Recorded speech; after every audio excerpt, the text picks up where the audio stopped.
للخير البرايا إكرامه كدناني شكر خير البرايا إكرامه كدناني أنك آلة كبار سبك كبار كدان دبالايا كسالي جايا على كيراكا يا سانا هيرا سوروك يا ما شكر خير البرايا إكرامه كدناني Bismillahirrahmanirrahim. Chers téléspectateurs francophones de la MTA, Assalamu alaikum wa rahmatullahi wa barakatuh. Vous suivez actuellement l'émission Ciel Nouveau. Les émissions que nous vous proposons ont pour but d'enseigner la bonne pratique de notre religion. Aujourd'hui, nous allons aborder le sujet de l'islam et la propriété. Vu qu'on a remarqué que dans la société ivoirienne, là où il y a une forte concentration des musulmans, ces lieux sont généralement très sales. Alors, avec nous sur ce plateau, on a le Mourabit Soro Alassane. Assalamu alaikum, c'est le bienvenu. Merci, wa alaikum salam wa rahmatullah. Et M. Chérif Mamadou, Koïd du district d'Abidjan. Assalamu alaikum wa rahmatullah. Wa alaikum salam wa rahmatullah wa barakatuh. C'est le bienvenu. Merci. Alors, Mourabit Soro, comment se présente la notion de la propriété en islam?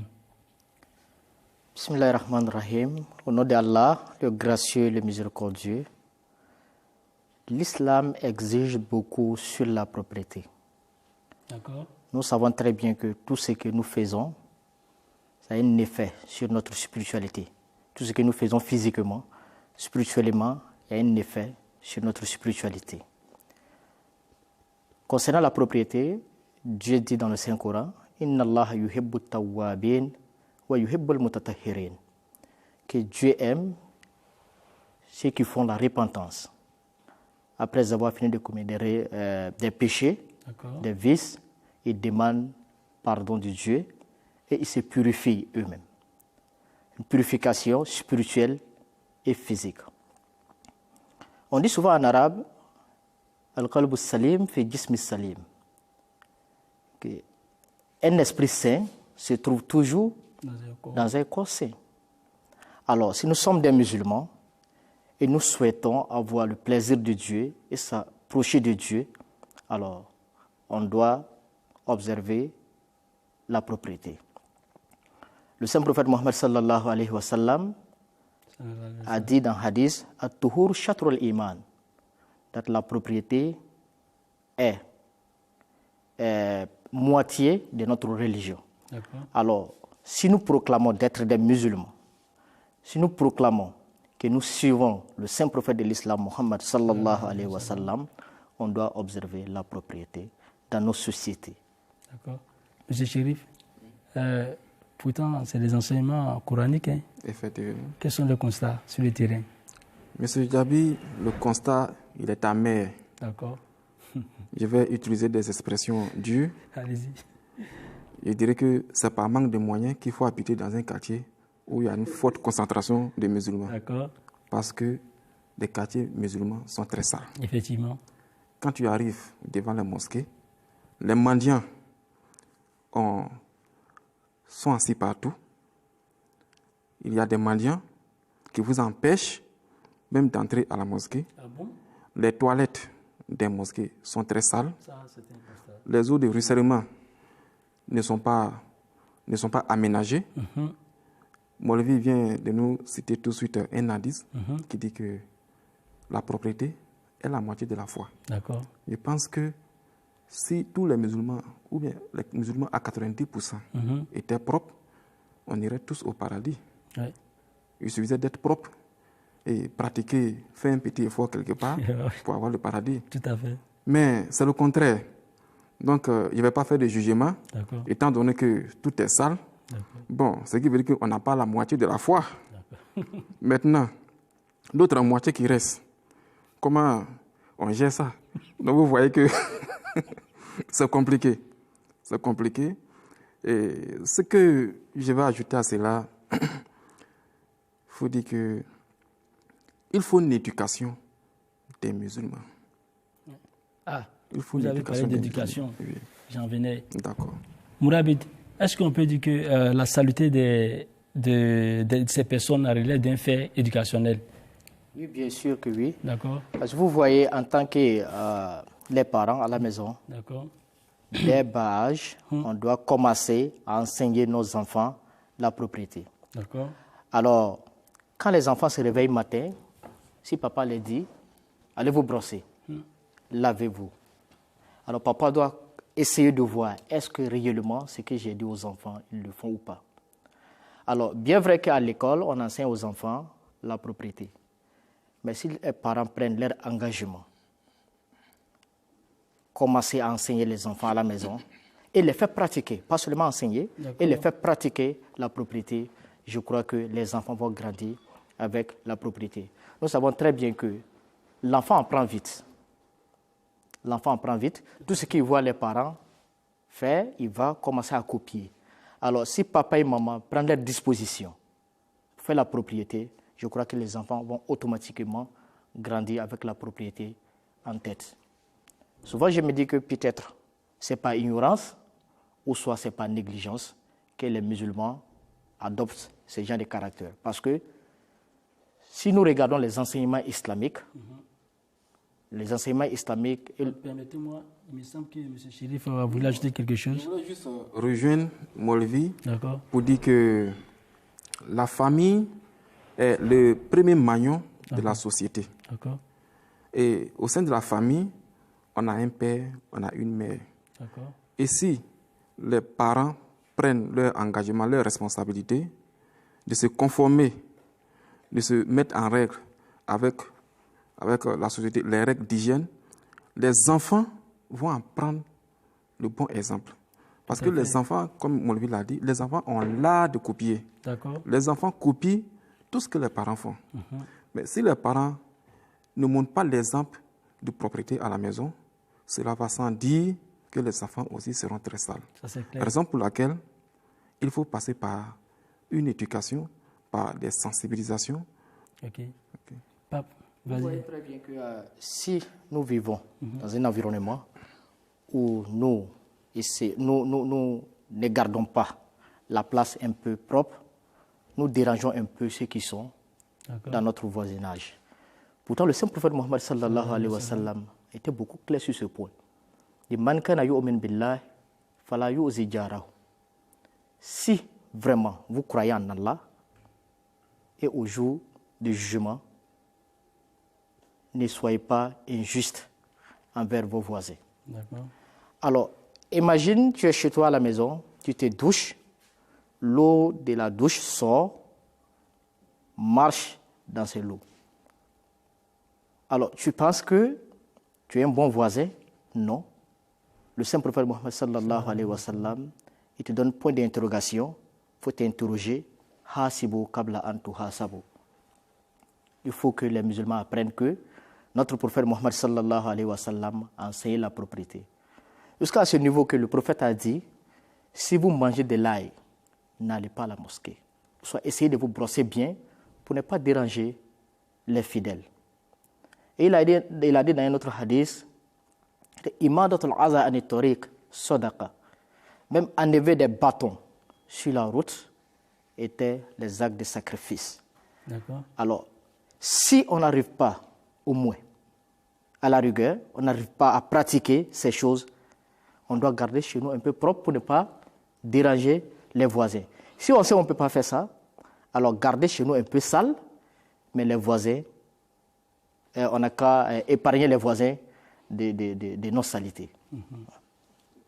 Je vais faire un additif à ce que Molvi vient de mentionner. Vous voyez, notre maison, notre cour et notre corps élargi. Voilà. La plupart des musulmans ont compris qu'il faut garder ta maison propre, mais chez le voisin, il s'en fiche. Oui. Donc les eaux de ruissellement, ça dérange les à côté, ça ne leur dit pas grand-chose. Or, pour autant, quand ta maison est propre, il faut faire en sorte que les eaux de ruissellement, les déchets, les ménages, tout soit propre en sorte que ça ne dérange pas le cadre de vie, l'environnement ou le quartier dans lequel tu vis. Il faudrait que tout soit propre. c'est ton devoir de ne pas déranger ton voisin. C'est ton devoir de maintenir la quiétude.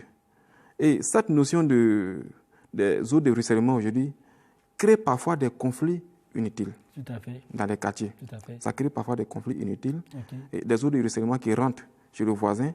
Et le voisin, il vient, il se plaint, il s'entête, il ne trouve pas une solution pour résoudre le problème. Okay. Et ça devient des conflits inutiles qui amènent parfois les voisins ou ces personnes-là devant les tribunaux. Tout à fait. Voilà, pour des choses qu'on pouvait résoudre à l'amiable, qui sont d'ailleurs même bénéfiques pour notre santé, parce que si tu es propre, ça y va pour ta santé. Okay. Mais on néglige ces pratiques et nous vivons dans ces saletés. Vraiment, c'est déplorable. On a remarqué aussi que ces personnes qui vivent dans cet état-là, quand tu leur demandes, ils disent que c'est parce qu'on n'a pas l'argent. On n'a pas l'argent pour faire ceci, on n'a pas l'argent pour faire cela, on n'a pas l'argent pour faire Y. Est-ce que réellement on peut dire que c'est lié à la question du finance? La pauvreté. Oui, de la pauvreté. Oui, mais ce n'est pas du tout lié à la question de la pauvreté. D'accord. Monsieur Diaby, je me réveille le matin. D'accord. Est-ce que pour nettoyer ma cour, pour ne pas déranger mon voisin, ou bien mettre de l'ordre à la maison, je n'ai pas besoin d'être riche pour nettoyer ma maison. Je n'ai pas besoin d'être millionnaire pour laisser les eaux de ruissellement déranger le voisin. Donc, la question de la propriété n'a rien à voir avec la pauvreté. Ouais, un pauvre, c'est celui qui je dirais que c'est celui qui ne pollue pas l'atmosphère parce qu'il n'a pas assez de moyens pour polluer l'atmosphère. Tout à fait. Voilà, c'est le riche. Pourtant. Et pourtant, c'est le contraire en Afrique. Tout à fait. Au fait, c'est une question de négligence. C'est une question de négligence. Souvent, on le sait, ils savent. Les familles, ils savent. Ce qu'ils font, ils savent que ce n'est pas bon. Mais c'est une question de négligence. D'accord. Oui. Oui, j'ai voulu poser la question parce que vous avez parlé du droit du voisinage. Or, l'islam est très rigoureux sur le droit du voisinage. Maulvi Seb, j'ai envie de vous poser la question de savoir ce qui se passe réellement. Parce que si il y a des imams pour les prêcher, pourquoi depuis ça ne change pas? On demeure toujours dans la même situation. Comme je l'ai dit auparavant, il y a deux cas. D'accord. Ou soit c'est par négligence, ou soit par manque de connaissances. D'accord. Si c'est par négligence, on rappelle aux musulmans de toujours garder chez eux propre. Parce qu'ils ne peuvent pas être les amis de Dieu, ils ne peuvent pas prétendre d'être des musulmans, des suivants du prophète Mohammed sallallahu alayhi wa sallam, et de négliger la propriété chez eux à la maison. Que ce soit leurs habits, leurs coups, leurs vêtements, ils doivent garder ça propre. Mais si ce n'est pas manque de connaissances, par ignorance, nous interpellons les imams et les prêcheurs d'interpeller aux musulmans, précisément, de garder chez eux propre et montrer l'exemple du prophète Mohammed sallallahu alayhi wa sallam. Et c'est que le Coran enseigne aux croyants, parce qu'on ne peut pas atteindre le réel plaisir de Dieu, on ne peut pas atteindre, puisque Dieu même, il est pur. Alors pour atteindre à Dieu, il faut être pur et il faut être saint. On n'a pas besoin de l'eau de Zamzam pour se laver, pour être propre. Alors, la puits qui est chez nous, on peut puiser l'eau. Les robinets qui sont chez nous, on peut les utiliser, nettoyer chez nous et se nettoyer nous-mêmes pour pouvoir avoir plaisir de Dieu, pour pouvoir s'approcher de Dieu. Monsieur Chérif. Oui, Monsieur Diaby. Oui, je voulais aborder un aspect de ce que Maulvi vient de dire. Je vais l'aborder sur autre aspect. Allez-y. Maulvi a parlé de la sensibilisation des imams. C'est tout à fait normal. Mon inquiétude à ce niveau est que le premier responsable de la mosquée, c'est l'imam. L'imam encourage les fidèles, incite les fidèles à la propriété, tandis que la mosquée même est sale. Est-ce que le message va passer? Ça sera difficile. Parce qu'il ne peut pas me tenir sur la chair, il ne peut pas faire de sermons sur la propriété, tandis que les toilettes de la mosquée même sont sales, alors que l'imam est le premier responsable de la mosquée. De manière inconsciente, on écoute, mais l'état des lieux nous démontre le contraire de ce que l'imam dit, parce que l'imam est le premier responsable de la mosquée. Sans cela que les gens vont changer, parce que le travail, c'est au niveau du mental. Ce n'est plus au niveau du mental qu'il faut faire le travail. Est-ce qu'on ne peut pas dire que c'est un manque de structuration au niveau de ces communautés-là. Parce que quand je prends par exemple la communauté islamique Ahmadiyya, on a c'est-à-dire en fonction des différentes entités qui la composent, il y a des secrétariats au Wakaramal. Oui. Ok. Vous pouvez nous en dire un peu là-dessus Parce que ce que M. Chérif vient de dire, les imams doivent montrer leur exemple. Comme je viens de dire, tout ce que nous faisons dans l'islam, on doit regarder l'exemple du prophète Mohammed sallallahu alayhi wa sallam. Ça me fait rappeler un hadith. Un jour, le prophète sallallahu alayhi wa sallam était assis dans la mosquée. Tout d'un coup, il avait craché. Le saint prophète sallallahu alayhi wa sallam s'est précipité lui-même. Il a pris du sable et il a fermé ces crachats-là. Encore un autre jour, un bédouin venant des campements, il rentre dans la mosquée, il s'arrête, il commence à uriner dans la mosquée. Le saint prophète sallallahu alayhi wa sallam, ses compagnons s'est levé, voulait attraper le monsieur, lui donner des punitions corporelles. Le saint prophète dit non, arrêtez. Le saint prophète lui-même a pris un seau d'eau, a versé sur l'urine du monsieur. Voilà comment le saint prophète lui-même a montré l'exemple de la propriété. Alors, si nos imams vont prêcher la propriété et vont pratiquer la propriété, automatiquement, les croyants vont apprendre avec l'exemple de leur imam. Alors, les imams doivent toujours regarder dans leur rétroviseur, voir le saint prophète et pratiquer ces exemples. Donc, à écouter Molvi, le saint prophète l'a pratiqué, mais les imams aujourd'hui ne le font pas. Voilà. Donc, revenant à la question que vous avez posée, au sein de la communauté islamique Ahmadiyya, il y a des secrétariats. Il y a des secrétariats, il y a d'abord des sections. Au niveau des Koudam, il y a des membres du bureau qui sont là et il y a un secrétariat qu'on appelle Wakaramal. Il est chargé de tout ce qui est œuvre dignitaire, aller nettoyer les cimetières, aller prendre soin du cadre de vie. Ça ne se limite, c'est vrai, on a confiné le débat au niveau de la main. Le débat est large. Il est très large. Il est très large. On a pris un aspect pour pouvoir traiter le sujet. Même au niveau de l'entreprise, la propriété au niveau de l'entreprise, au niveau de la spiritualité, la purification. Voilà, le sujet, si c'est structuré, voilà, ça peut changer l'habitude, la mauvaise habitude. Et quand ça ne l'est pas, si le débat, si on élargit trop, les gens ne vont pas s'en sortir et on ne pourra pas faire passer les messages. Raison pour laquelle on essaie d'aller sur un seul point pour faire passer les messages. Donc, au niveau des jeunes dans la communauté islamique Ahmadiyya, au niveau des jeunes, il y a le secrétaire Wakaramal qui est là, qui veille sur tout ce qui est saleté au sein de la mission. Voilà, il fait des programmes et il appelle des jeunes. Ces programmes vont jusque dans les recoins aussi. Oui, là où la mission est implantée, il y a un bureau. Il y a un bureau et dans chaque bureau, nous avons un secrétaire Wakaramal qui veille sur la propriété, les cimetières, l'entrée du village, les voies qui sont gâtées. Il faut mettre des cailloux pour que les véhicules puissent passer. Il faut prendre soin du village. Il faut prendre soin de la mosquée, la mission. Il faut nettoyer la mission. La raison pour laquelle, quand tu arrives dans les missions islamiques Ahmadiyya, il n'y a pas de désordre. Il n'y a pas de désordre. On ne se lève pas pour faire ce qu'on veut. Chacun a un rôle bien précis. Chacun sait ce qu'il a à faire. Et les responsables sont connus. Ils font leur programme. Ils appellent les fidèles, ils viennent, ils exécutent. Au niveau des lajnat aussi, il y a des problèmes, des programmes. Les lajnat ont leur programme. Elles font des programmes de Wakaramal. Elles nettoient aussi la mosquée. Donc, je pense que les hommes parfaits aujourd'hui pour faire changer les choses, pour faire changer les mentalités, je pense que c'est la Jamaat islamique Ahmadiyya. Le système que nous avons mis en place, c'est un système parfait. C'est un système parfait qui rentre dans les moindres détails de la vie que nous menons. Voilà. Donc, en restant fidèle à ce système, je pense qu'on peut atteindre nos objectifs. On peut dire que vraiment, au sein de l'Ahmadiyya, c'est quand même la civilisation qu'on apprend. Hein. Oui, c'est une civilisation. C'est une civilisation, une nouvelle civilisation. Tout à fait. Voilà. Nous sommes en train de faire passer, nous sommes en train de vivre une nouvelle civilisation. Une civilisation qui forme l'homme. Effectivement. Qui forme l'homme. Et comme Molvi l'a dit de suite, que la propriété est la moitié de la foi. Tout à fait.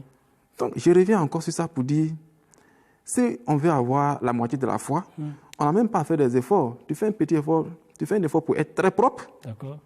Tu es très propre. Au moins, c'est sûr que tu as la moitié de la foi.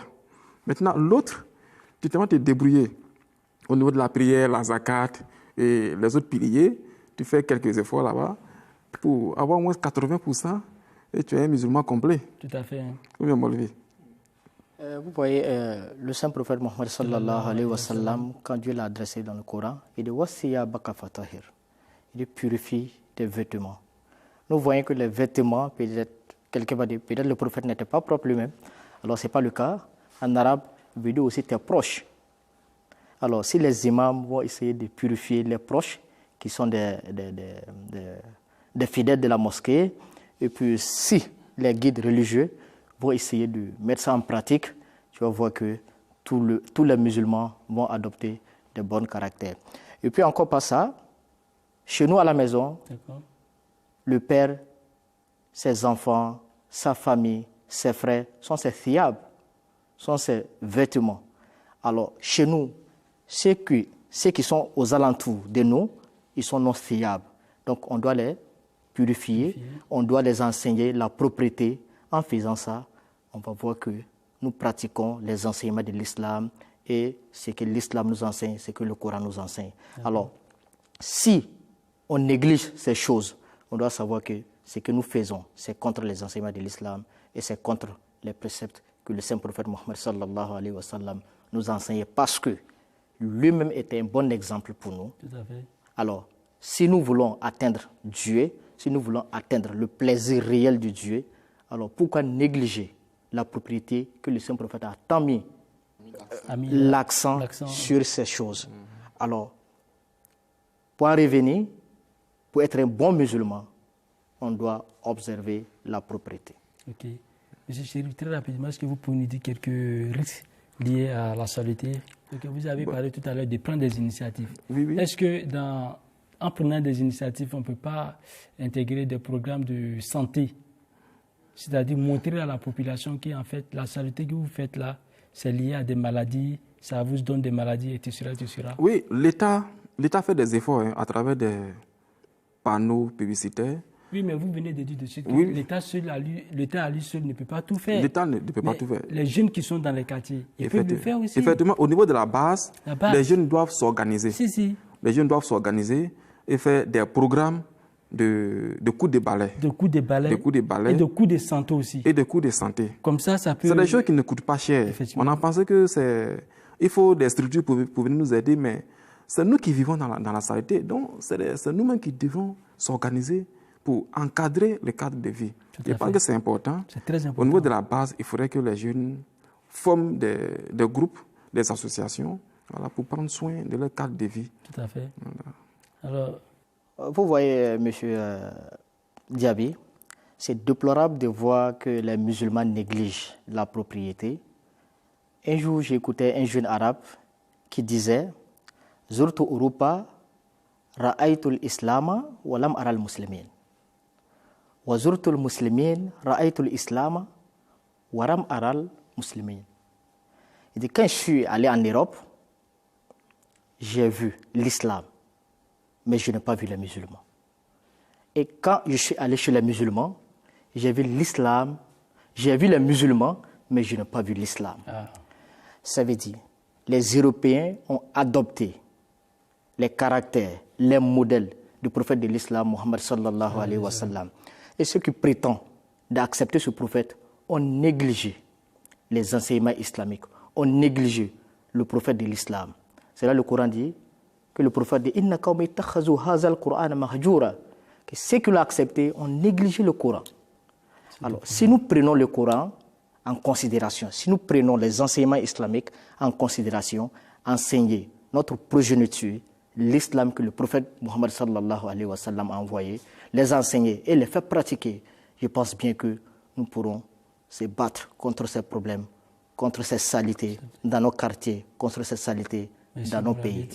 Mourabi, s'il vous plaît. C'est pour dire que les musulmans, soit les imams, les guides religieux, doivent être exemplaires pour les croyants, doivent être exemplaires pour ceux qui les regardent. Ils doivent s'occuper de leur maison d'abord avant d'enseigner aux croyants dans la mosquée comment garder chez eux propre, comment garder les enfants propres, comment se garder propre. Parce que sans se garder propre, on ne peut pas atteindre à Dieu. Puisque Dieu est propre, tout ce qui va à Dieu doit être propre. Et c'est obligatoire que ça soit propre, sinon ça ne va pas atteindre Dieu. D'accord, merci bien à vous. Chers musulmans, nous sommes à la fin de l'émission. Vous avez compris la notion de la propriété. La propriété en islam, c'est une question qui est réelle. L'islam te donne la possibilité de réussir, c'est-à-dire d'atteindre Dieu très facilement avec la propriété, comme venait de dire l'un de nos intervenants.